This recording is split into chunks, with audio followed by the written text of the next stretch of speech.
50,000 missionaries came home in the past 5 years.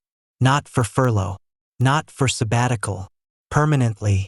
According to mission agency reports and denominational data, this represents the largest missionary exodus in modern Christian history. The Assemblies of God World Missions supported 2,400 missionaries in 2000, according to their official statistics. Today, their public reports show fewer than 2,000, a documented decline of over 400 missionaries.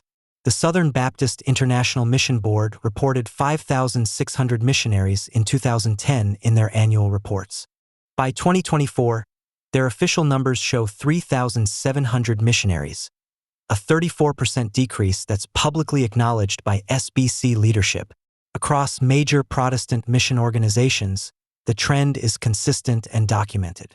Missions experts and agency leaders report that recruitment has slowed, attrition has accelerated, and many fields now have fewer missionaries than at any point since the 1980s. This isn't speculation or criticism. These are facts reported by the mission agencies themselves. Today, we're investigating the missionary collapse with respect and balance. Why thousands of faithful, called trained missionaries, are leaving the field. What mission agency leaders say about the challenges they're facing. What returning missionaries report about their experiences. And what this means for the future of global Christian missions. If you want to understand one of the most significant shifts in evangelical missions, subscribe now. Because what's happening isn't about questioning anyone's faith or commitment. It's about examining systemic problems that mission leaders themselves acknowledge need addressing, and learning from these challenges so the next generation of missionaries can serve more effectively and sustainably. Let me show you the documented data from official mission agency reports. According to the Mission Handbook published by EMIS, which tracks Protestant mission statistics, North American missionaries serving overseas peaked around 2006 to 2008. Since then, research shows steady decline across most major sending agencies. The numbers come from agencies' own annual reports and public disclosures. For example, Send International reported 400 missionaries in their 2010 annual report. Their 2023 report shows 280 missionaries, a decline they've publicly discussed. SIM International, one of the largest interdenominational agencies, has publicly acknowledged recruitment challenges and increased attrition in their organizational updates. Their leadership has spoken openly about the difficulties. Pioneers, Mission Aviation Fellowship, and dozens of other respected agencies report similar trends in their official communications. These organizations aren't hiding the challenges. They're actively discussing them and seeking solutions. The data also shows changing patterns in where missionaries serve and how long they stay. According to research by mission mobilization organizations, the average missionary tenure has decreased significantly. Missionaries who once served 20 to 30-year careers now often return home within 5 to 10 years, according to agency exit interviews and research studies. The financial data tells another part of the story based on agencies' financial disclosures. Cooperative program giving from Southern Baptists, which funds missions, has declined according to their published financial reports. Individual church support for missionaries has become more difficult to raise, according to surveys of missionaries on deputation. These aren't judgments. They're documented realities that mission leaders openly discuss at missions conferences and in mission publications. Rachel and Mark served as missionaries in Southeast Asia for 12 years. They went through extensive training, raised full support, learned the language fluently, and planted 2 churches. By every measure, they were successful, committed missionaries doing exactly what they felt called to do. In 2023, they came home permanently at ages 38 and 40. Not because of moral failure, not because they lost faith, not because they stopped believing in missions. They came home because they were exhausted, unsupported, and couldn't sustain the model any longer. Rachel described their experience in an interview. "We loved the people we served. We loved the ministry. We believed in what we were doing. But the financial stress was constant. Support fluctuated monthly. We had no retirement savings. Our kids needed medical care we couldn't access. When my mom got sick back home, we couldn't afford to visit. The agency had minimal member care. We felt abandoned." Mark added, "I don't regret our 12 years serving. But I can't recommend this path to young people anymore without major changes. The missionary support model is broken. The member care is insufficient. The expectations are unsustainable. We came home to survive, not because we wanted to quit. They now serve their local church and support missions financially, but they won't return to the field under current structures. Their story, which they've shared publicly in missions forums, represents thousands of similar experiences. These aren't failures. They're faithful servants speaking honestly about systemic problems that need addressing. To understand what's happening, you need context about how we got here. The modern Protestant missionary movement exploded in the 19th and 20th centuries. Organizations like China Inland Mission, Sudan Interior Mission, and denominational boards sent thousands of Western missionaries globally. The post-World War II era saw unprecedented missionary sending, particularly from the United States. Agencies multiplied. Churches prioritized missions. Evangelical identity centered on global evangelism. The Assemblies of God, Southern Baptists, and independent agencies sent missionaries to every continent. By the 1990s and early 2000s, the movement seemed unstoppable and self-sustaining. But that era was built on conditions that have fundamentally changed, according to missiologists who study these trends. American churches were larger and wealthier, with capacity to support missionaries generously. Missionary families could survive on modest support because costs were lower. Cultural attitudes toward long-term overseas service were more positive, research on missionary motivation shows. And missionaries themselves came from backgrounds that prepared them for hardship and long-term commitment, according to historical mission studies. Those conditions have changed dramatically over the past 20 years, as documented by numerous mission researchers and agency leaders. Financial models that worked for decades are failing, as agencies publicly acknowledge.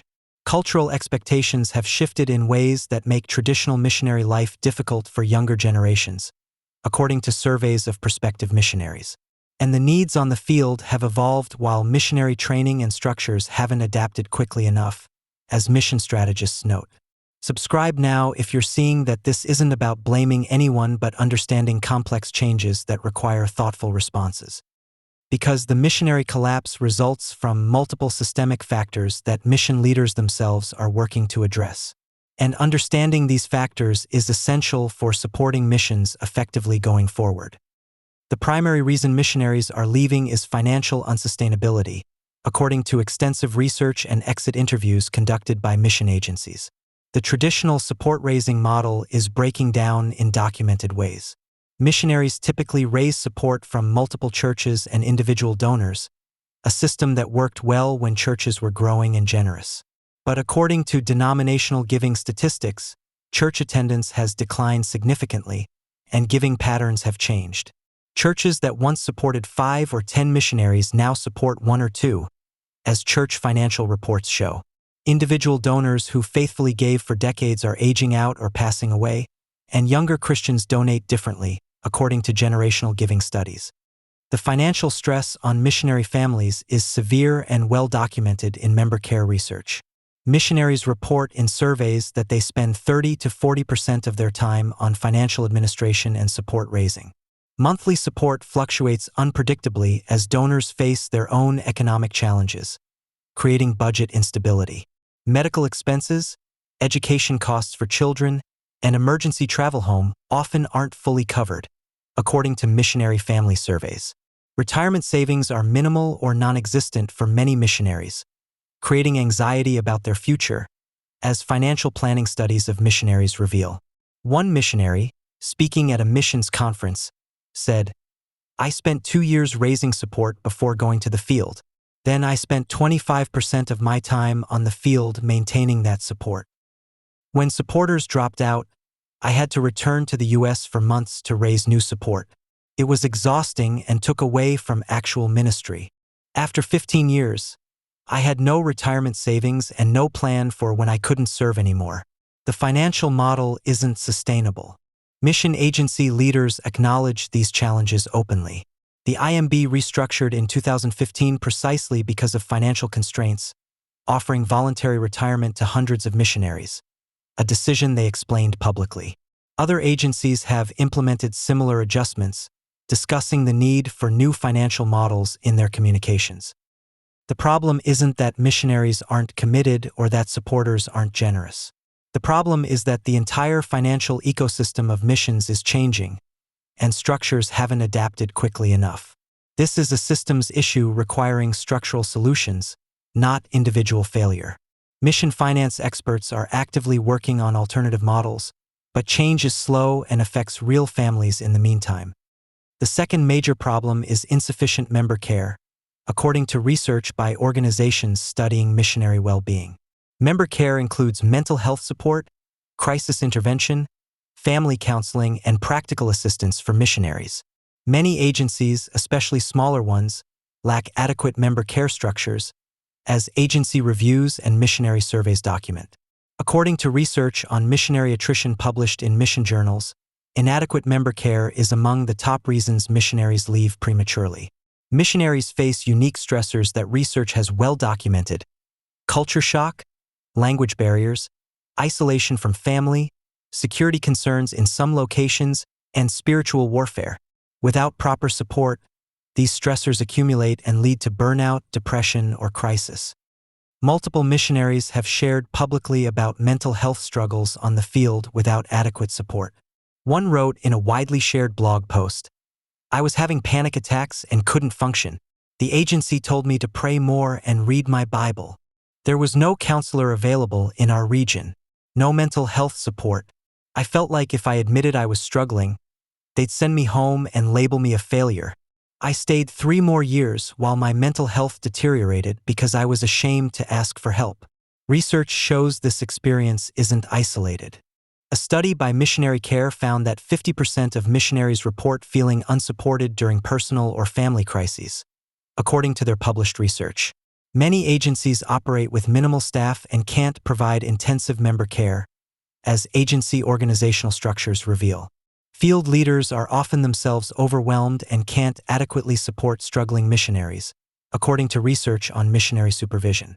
The result is missionaries suffering silently or leaving when crises become unmanageable, outcomes that better member care might prevent. Mission agencies are increasingly recognizing this need, with some investing significantly in counseling services and support structures. But implementation is uneven, and many missionaries still lack adequate care, according to current assessments. The third significant factor is family-related challenges, extensively documented in research on missionary families.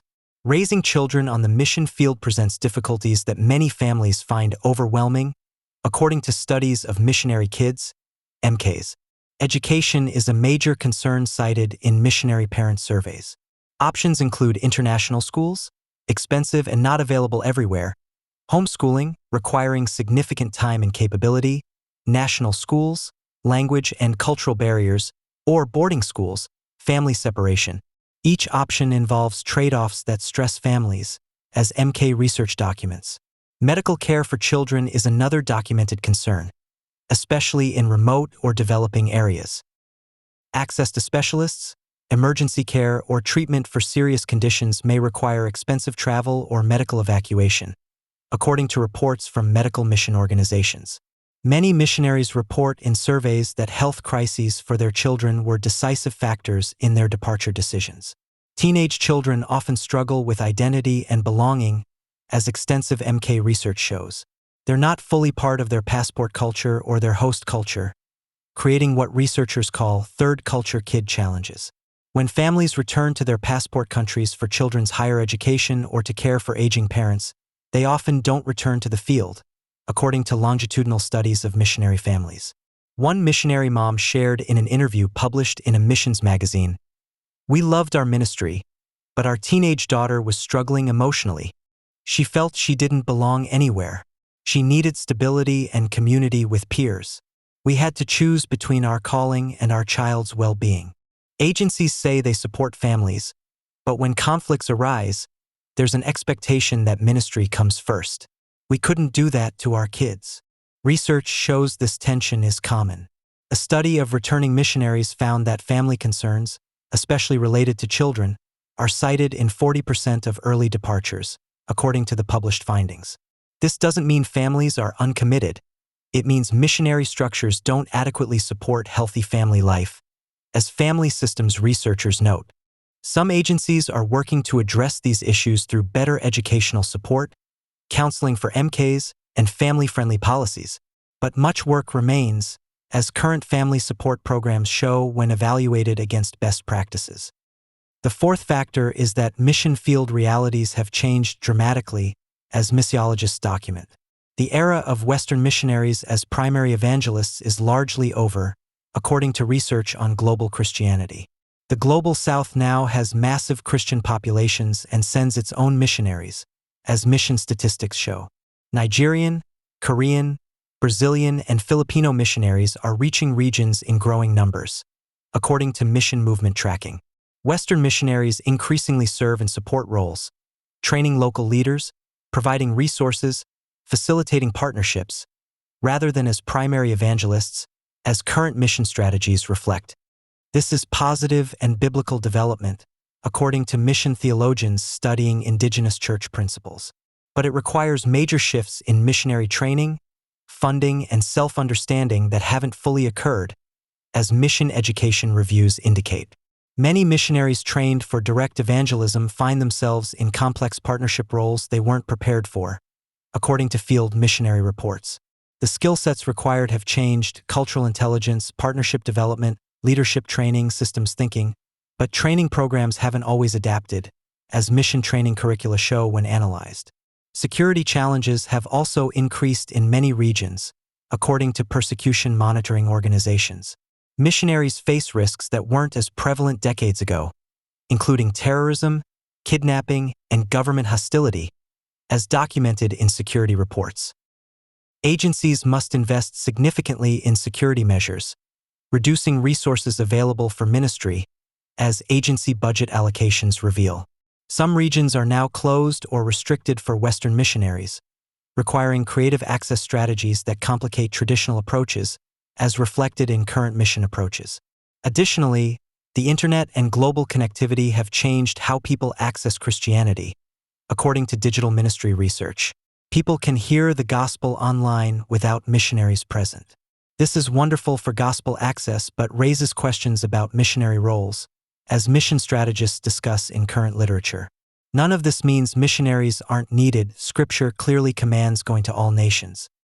But it means missionary work looks different than it did, requiring adaptation in how we train, send, and support cross-cultural workers, as mission leaders across agencies acknowledge. The fifth factor is generational differences in how people approach missionary service, documented in research comparing missionary generations. Millennials and Gen Z Christians generally have different expectations than previous generations, according to generational studies. Research shows younger Christians often want shorter-term commitments, 2 to 5 years rather than lifetime service, which doesn't align with traditional agency models.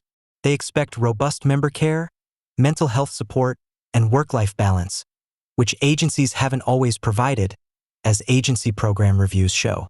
They're less willing to fundraise for years before starting ministry, according to surveys of prospective missionaries. And they're more aware of colonialism's legacy and cautious about perpetuating harmful patterns, as mission anthropology research documents. These differences aren't character flaws, they reflect changed cultural contexts and legitimate concerns, as intercultural ministry researchers note, but they create friction with traditional missionary structures, which were built for different generations, as organizational culture studies reveal. One millennial missionary wrote in an article that gained attention, "I'm called to missions, but the system seems designed for 1950s families. The expectation is that my wife will homeschool while doing ministry and managing our home without support, that she'll be content living in isolation while I travel. The agency wants lifetime commitment before they'll invest in training me, and they're surprised when young people aren't signing up. Agencies are working to adapt, with some creating shorter-term programs and different organizational cultures, as documented in agency strategic plans. But generational transition is slow, and many younger Christians interested in missions find pathways that feel outdated or unsustainable, according to missionary candidate experience research. This doesn't mean younger Christians are less committed or faithful. It means mission structures need updating to serve new generations effectively. As mission leadership development specialists note, the challenge is balancing timeless missionary calling with necessary cultural adaptation, something mission leaders are actively discussing in forums and publications. It's important to hear from mission agency leaders themselves, who speak openly about these challenges. Tom Lin, former president of InterVarsity and Missions Advocate, has written about the need for new missionary models that address current realities. David Platt, who led the IMB during restructuring, acknowledged in public addresses that traditional models needed significant adjustment. Numerous agency leaders have published articles acknowledging financial pressures, member care gaps, and the need for structural change, appearing in mission publications and conference addresses. Mission conferences now regularly feature sessions on missionary attrition, mental health, and sustainability, topics that were rarely discussed openly a generation ago, as conference programs show. Research organizations like the Evangelical Missiological Society publish studies examining these issues, with mission scholars proposing reforms and innovations. No responsible mission leader denies these challenges exist. The question is how to address them while maintaining biblical commitment to global evangelization and church planting, as ongoing conversations in mission leadership reveal. Some agencies are implementing significant changes based on research and missionary feedback. These include restructured financial models reducing dependence on individual support raising, documented in new agency funding approaches. Enhanced member care with professional counselors and mental health support, as shown in expanded agency programs. Shorter-term options and career pathways that acknowledge life seasons, reflected in new program structures. Better training in cultural intelligence and partnership development, as updated curricula demonstrate.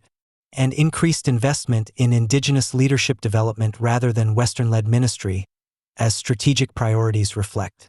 These adaptations show that mission leaders are listening and responding, even though change is difficult and slow, as implementation timelines indicate. Returning missionaries often face significant challenges that churches and supporters need to understand, according to research on missionary reentry. Financial struggles are common when missionaries return, as financial studies of returning missionaries document. Many have no retirement savings, no home equity, and limited job experience that translates to domestic employment markets, as career transition research shows. They need practical support, not judgment, during transition, as reentry specialists advise. Emotional and spiritual processing is also essential but often unavailable, according to reentry counseling research. Missionaries may feel they failed if they don't complete lifetime service, even though circumstances forced their return, as psychological studies of missionaries show. They need communities that validate their service while supporting their new season, as healthy reentry models demonstrate. Cultural reentry can be surprisingly difficult after years abroad, a phenomenon well documented in reentry literature. Reverse culture shock is real, and returned missionaries need grace as they readjust, as cultural adaptation research confirms. Churches can help by providing counseling resources, job networking, financial assistance, and community without interrogation about why they returned, as best practices for supporting returning missionaries recommend. One returned missionary shared in an interview, "People asked why we gave up on missions, as if we quit on God. We served faithfully for 16 years. We came home because the structure was unsustainable. That's not failure, that's reality." Churches need to honor missionary service regardless of duration and support missionaries in every season. This perspective, increasingly common among returned missionaries, reflects healthy understanding of calling and life stages, as vocational development theory supports.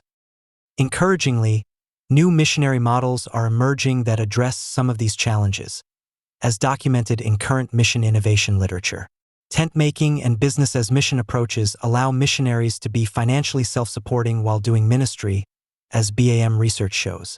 This reduces dependence on support raising and provides sustainable income, as financial models demonstrate.